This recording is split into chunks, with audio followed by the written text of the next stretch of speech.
Located in the Essequibo River on the coast of Guyana, the small Leguan Island is 9 miles long and 2 miles wide, making it roughly 12 miles square in area. Leguan is situated next to another island, Wakenham. Speedboats ply the route between Leguan and Perico, and there is a public ferry boat which transports persons, produce, and vehicles twice weekly. The small island had an estimated population of 6,000. Now, due to residents migrating for various reasons, the island's population has declined to approximately 4,200. Just as the population has declined over the years, the infrastructural development of the economy has also weakened. However, efforts have been made and are continuing by the government to transform the Region 3 island. In this week's edition of Guyana 411, we will explore some of the infrastructural developments in Leguan Island. I am Zanil Williams. Stay tuned.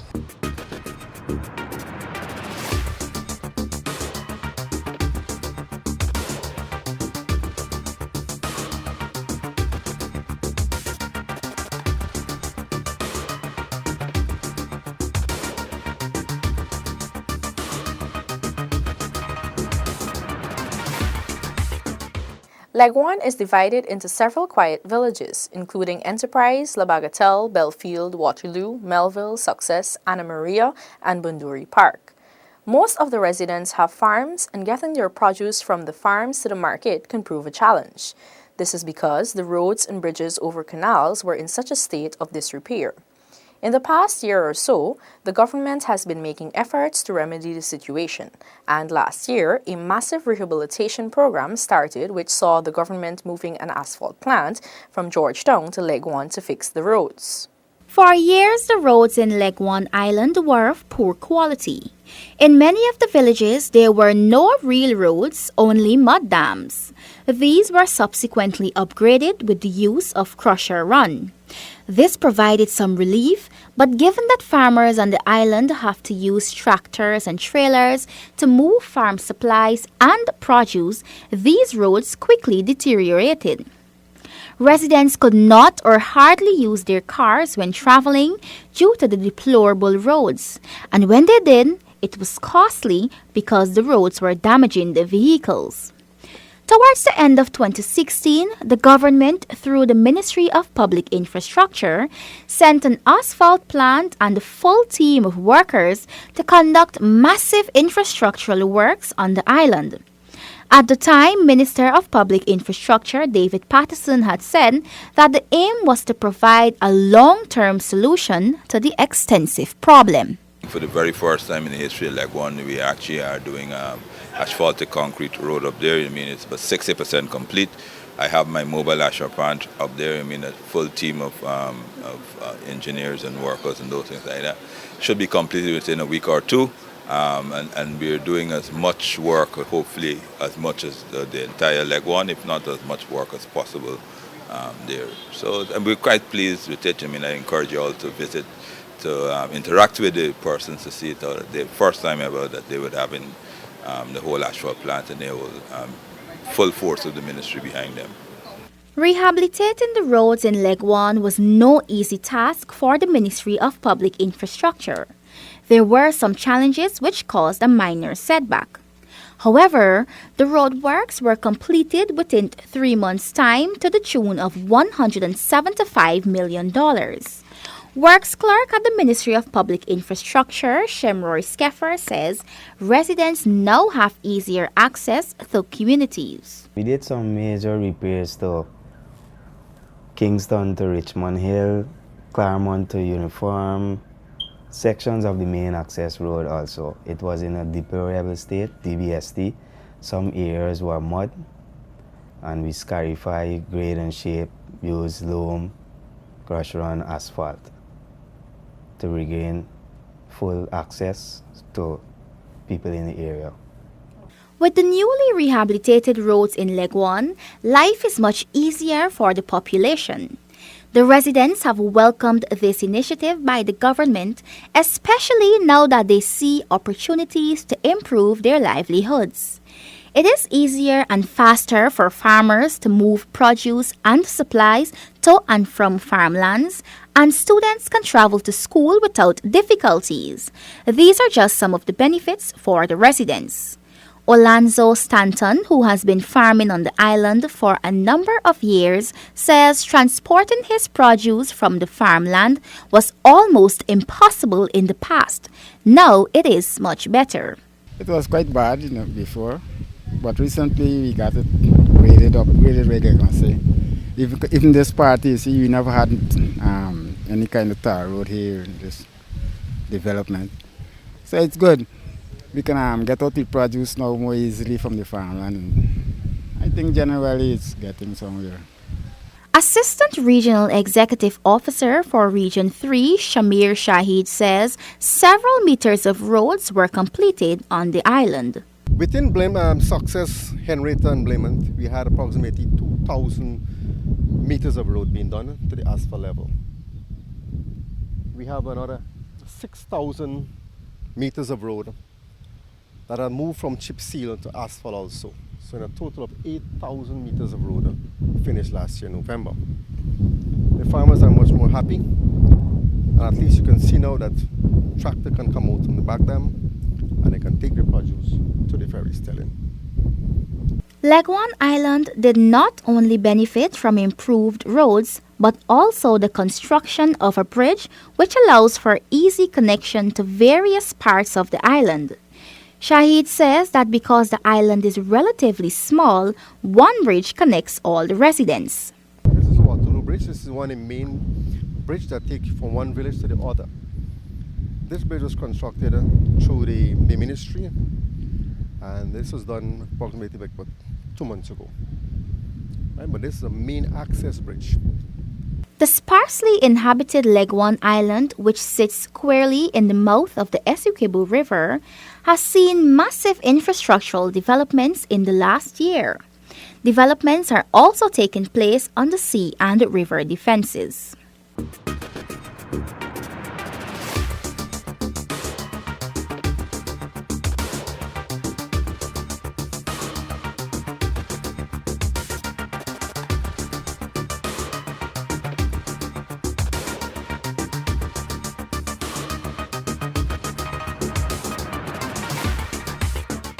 Drainage and irrigation are absolutely important to rice farming. At specific times, the farmers will need the fields to be flooded so that they can plow the land, and at another time, they will need the fields drained so that the rice can ripen and be reaped. This is also true for other types of farmers. Given that most families on the island of Leguan depend on farming for a livelihood, it is therefore absolutely important for there to be good drainage and irrigation.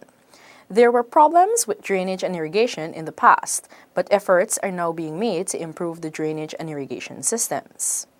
Leguan, being primarily a rice farming community, relies heavily on sea and river defense structures to protect produce. In April 2016, the Caribbean Development Bank and the government of Guyana launched a US $30.9 million sea and river defense project that provides for the reconstruction and improvement of sea and river defenses in regions 2, 3, 4, and 6. Part of that money is being spent on Leguan. District Engineer for Region 3, C. Narayan Nandram, says attention is being paid to critical areas on the island. Through the Sea and River Defense Resilience Project, we have Success, which is way down to the west, will be benefiting from 500 meters of riprap. And Endeavour, going back to the east, would be benefiting from approximately 250 meters of riprap as well. And these are areas that were prone to overtopping and severe flooding during spring tides. Persons in Leguan are generally self-reliant, doing rice and cash crop farming. Therefore, adequate sea and river defenses are needed given that many areas are easily flooded during heavy rainfall. Flooding can have serious negative impacts on the livelihoods of the residents. Nandram explains that the works the Ministry of Public Infrastructure is doing on the island will provide relief to those persons whose farms are flooded repeatedly. Nandram says several meters of sea defenses were constructed in 2016. So what we have here is Maryville, and right here we did just in excess of 220 meters of riprap, and this would have been a particular capital project under the Sea and River Defense Division. What was the cost? The cost was just in excess of $80 million. What we achieved on the island though was in excess of 820 meters. This would have been riprap works. We achieved about 400 meters of timber revetment, and maintenance work on the Orton embankments accounting for some approximately 800 meters as well. Even as the region awaits further funding to execute the Sea and River Defense Project, other capital projects will be undertaken in other areas this year. This will complement the works already undertaken in the region and provide relief to the residents of Leguan, Nandram says. For this year, we have had 2 capital projects tendered, and I think they're in the evaluation stages. This is 150 meters of riprap at Elizabethan, and another, I think, 200 meters at Kean Garden. Well, the areas that we are addressing or we're doing worse are areas that was heavily overtopped or flooded. So, a lot of social impact to residents and so on. Elizabethan is where we'd be doing riprap. Right, Kean Garden, a particular flood site, a flood zone for some years. We'll be doing some work there again. And we'll be doing maintenance work to Orton embankments at Varwana to Phoenix, and Elizabethan to Kean Garden again, Oakham. All these areas would be benefiting from maintenance to Orton embankments. Just as sea and river defenses are important, proper drainage is also important to eliminate flooding. Drainage helps guide water flow from rain or irrigation to remove it from the ground surface. Poor drainage results in pooling of water on surfaces and poor plant health. In Guyana, the drainage and irrigation system was developed mainly by the sugar plantation owners along the coastlands to draw water from the marshy lands behind their estates. The irrigation system basically consists of primary and secondary canals. The primary canals draw water from the conservancies or any perennial source, such as a river, through a control structure or pump system at the head. The water is distributed to the secondary system through a control mechanism for onward transfer to the fields. In December 2016, several communities in Region 3 were affected by flood, including Leguan. With adequate sea and river defense in the island, this would have been avoided. Regional Engineer Region 3 Joseph Patterson says farming activities in the Waterloo village on the island was disrupted due to clogged and blocked drains. This led to the RDC intervening to repair the sluice to the tune of $2.2 million to prevent a recurrence. For the year 2016, which was last year, under our Agriculture Development Program, Capital Program, Waterloo Sluice was one of our major agriculture projects for Leguan, which we had repairs done to the door, and we had the winch replaced, the pulleys, and this was one of the issues that the Leguan people face is they weren't getting proper drainage because the door wasn't functioning properly. So this late last year, due to our savings, the administration had found this to be essential and included in their agriculture program. So the people of Leguan, mainly Waterloo area, is now getting proper drainage from this sluice. It wasn't functioning, so we had to treat it as an emergency cases in terms of like they weren't getting proper drainage. The efficient operation of this newly rehabilitated sluice is also dependent on regular maintenance. Additionally, canals require weeding and clearing periodically. If this does not take place, the vegetation reduces the flow of water and causes the canals to split up quickly, and during high tides there would be flooding. As a consequence, both agricultural productivity and production are considerably affected and reduced.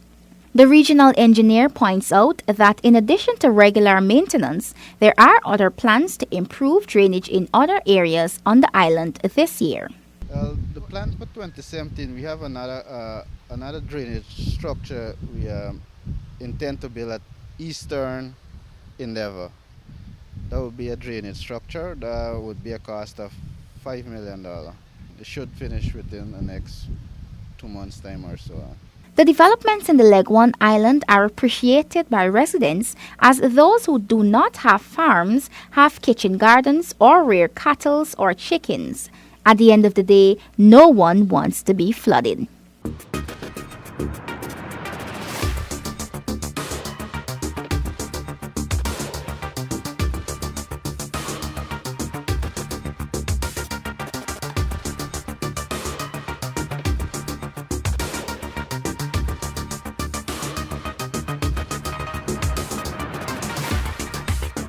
The quality of education depends on proper school facilities and infrastructural material. A school's environment and its facilities have a strong influence on students' learning. Therefore, the lack of appropriate educational facilities can affect their learning process. The government, recognizing the importance of adequate education facilities, has been supporting the infrastructural development of the education sector in Leguan. These developments have contributed to the learning development of the students. Roads and bridges are not the only infrastructural developments on the Leguan Island. The Eastern Leguan Primary School was completely rehabilitated.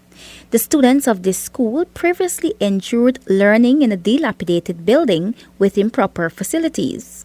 Regional Engineer Region 3 Joseph Patterson says nursery and primary students now have a comfortable learning environment. The building we're standing up in front here is Eastern Leguan Primary, which houses the primary and the nursery children. This was one of our 2015 project education capital. What we had before this building was a building in front which was built in the 1956, which had some structural failures which repairs could not have been done to that building. So the administration takes step in having this building constructed in phases, because as you can see there's yet painting to be done and electrical works. However, we have a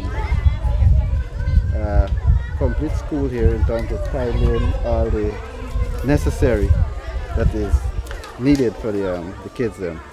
A good school building makes it possible for children to study and could improve attendance and interest. For this reason, investments in school infrastructure have an essential role in students' performance. Patterson says although the painting and electrical works are incomplete, the students are now more comfortable.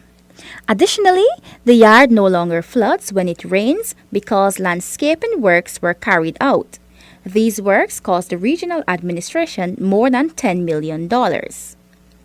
This project cost, the building cost $9 million and the tiling cost it was $2 million. And we also had some infrastructure work, which is landscaping was done also, because when the rain falls, the entire place would get flooded. So some landscaping was done also. And this school houses 39 primary school children and 16 nursery school kids. At the Success Primary School, students and teachers previously found it difficult to operate and function in the classrooms due to their being clustered. Recently, the entire school was rehabilitated, greatly benefiting students and teachers. The school's environment is now conducive, classrooms are more spacious, making it more possible for individual attention to students. Teachers now have a staff room for meeting and planning, and most importantly, for the first time, the school can now participate in the Child Friendliness 2017 competition. Head teacher at the Success Primary School, Valdine Adams, says the support given to the island by the government has contributed to the overall development in the education sector. Yes, there has been a lot of improvement in education because most of our children, when they write the National Grade 6 examination, some of them will move off to the island because some of them will get the senior secondary over the coast because our population is dropping, right? We don't have that amount of students on the island anymore because a lot of people move away. They move off the islands since everyone is getting house lots. They're building on the west coast and so in terms of population, we are very small in number in the school system. We have 4 primary school, 1 secondary, and 4 nursery school. So we have small numbers in the classroom. But I know for a fact that these children, they want to learn more. They want to move on. They want to study more. They want to have degrees. Having proper school facilities is pivotal for a robust education system. However, regular maintenance is also necessary for the upkeep of these facilities and to ensure safety of students and staff. A clean and well-maintained school creates a positive relationship between school conditions and student achievements and behavior.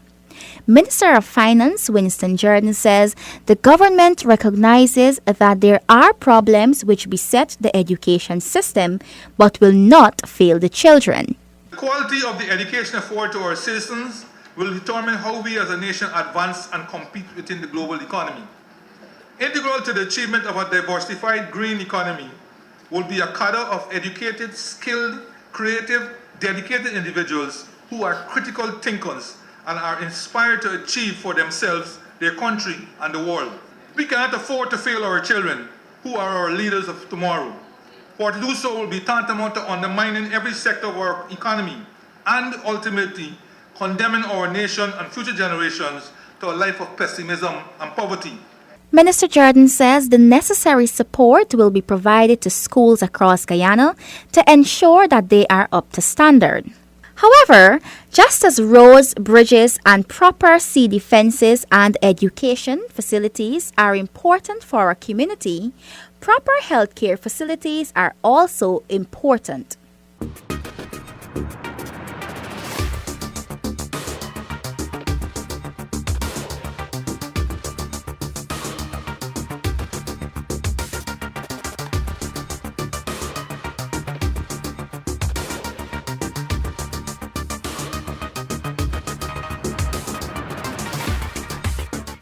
Human health will improve and the burden of infectious diseases will be reduced only if significant investments are made in infrastructure. An adequate healthcare infrastructure has physical facilities that make care accessible, such as laboratories, reliable supply of pharmaceuticals, and other materials. In Leguan, collaborative efforts have been made by the government and the Regional Democratic Council to provide improved healthcare infrastructure for the residents. An effective public health system that can assure the nation's health requires the presence of basic infrastructure. Every public health program such as immunization, infectious disease monitoring, cancer and asthma prevention, drinking water quality, and injury prevention requires health professionals who are competent in cross-cutting and technical skills, up-to-date information systems, and public health organizations with the capacity to assess and respond to community health needs. Public health infrastructure has been referred to as the nerve center of the public health system. In Leguan, efforts have been made to upgrade the public health infrastructure to improve the quality of health care the residents received. Assistant Regional Executive Officer for Region 3, Shamir Shahid, says that in addition to the Leguan District Hospital now having 2 permanent doctors stationed, infrastructural works were undertaken to have additional services carried out at the hospital. On the east of this building, we have the physio department. There's a new building that was installed last year. That is the old physical department moving across here now. The procurement of the equipment is in process, and this should be commissioned shortly this year. Right? So that is there. Also, last year, in the region, we purchased the equipment to do the heart test. That has already been installed, that is functioning right now. If we go down to the west, we're going to see the lab. It's a new constructed lab where they're going to do the X-ray. That also has been completed last year, should be commissioned this year early, so that'll be put into operation also. So when you look at healthcare in Leguan, we can safely say healthcare is escalating. That is, everything has been put into place so that the residents of Leguan can be betterly treated. So far we haven't had any problem major in terms of drug shortages or any major illness on the island, as a matter of fact. Yeah? But we have 24-hour service here at Leguan Hospital. Doctors working night and day. For there to be an effective health sector, there must be a balance between the human and physical resources. The Leguan District Hospital serves about 450 patients. The services offered at the hospital include laboratory, dentistry, rehabilitation, inpatient and outpatient services. Also, there are the electrocardiogram service where patients can go and have heart tests done. The Director for Regional Health Services at the Ministry of Public Health, Dr. K. Sheiko, says there have been some improvements in physical resources to further improve the services offered at the Leguan Hospital. I will also like to include the extension services at Leguan Hospital, which would have included the X-ray department, laboratory services, as well as a new rehabilitation department that was constructed. Now, these services are there, and the equipment to furnish the X-ray department, right? There is a lead glass that is supposed to be procured for the X-ray department, and currently the REO and the region, they're in consultation. I think quotations would have already given out for the lead glass to be purchased so that patients can have their X-rays done. Now, for the laboratory department, a biochemical analyzer was purchased. It's already in stock and it's waiting to be used. Prior to the rehabilitation works at the Leguan Hospital, services offered to residents in Leguan were minimal. Every citizen has a right to access adequate health services. Access to health services means the timely use of personal health services to achieve the best health outcomes. Disparities in access to health services affect individuals and society. Limited access to health care impacts people's ability to reach their full potential, negatively affecting their quality of life. Dr. K. Sheiko says it is the aim of the Ministry of Public Health to provide all citizens with quality health care, and this includes Leguan. Well, the services were definitely just basic. You had inpatient, outpatient, and emergency services with a little bit of the dental services in place. But now you have the extension of the new rehabilitation department. You have a biochemical analyzer that was not placed there before, and also the extension of the X-ray service. So soon patients will be having X-rays done right there at the Leguan Hospital. Our focus here at the Ministry of Public Health through Regional Health Services Department is to ensure that there's adequate and appropriate health care across the 10 administrative regions. And as much as possible, we will like not only regional hospitals, but district hospitals to be equipped with the basic services so that patients can go and have a package that is appropriate to their health care. The works at the Leguan Hospital are in line with the coalition government's commitment of providing improved health care to all Guyanese. the government has promised to continue to prioritize the health and well-being of the people as a pillar of ensuring economic development, happiness, and productivity and prosperity. Former Minister of Public Health, Dr. George Norton, says with the large budgetary allocation to the health sector, Guyanese can be rest assured of improved health infrastructure. 31.2 billion or 12.5% of this budget shall be expended in the health sector, comprising of 7 programs. Over the past 18 months, we in this coalition government have never lost sight of the goal of our health sector strategy, which is to achieve universal coverage for health care by creating an efficient and modern system with adequate human capacity and with high-quality health infrastructure. These infrastructural developments in the health sector at Leguan have positively impacted the lives of the residents.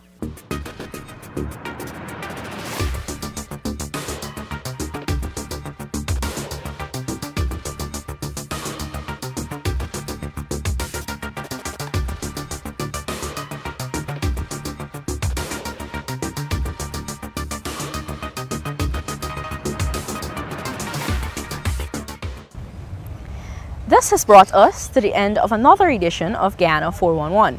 Remember, this and all other GINA programs can be viewed on our YouTube channel. You can also get updates from our Facebook page. I am Zanil Williams. Have a great week ahead.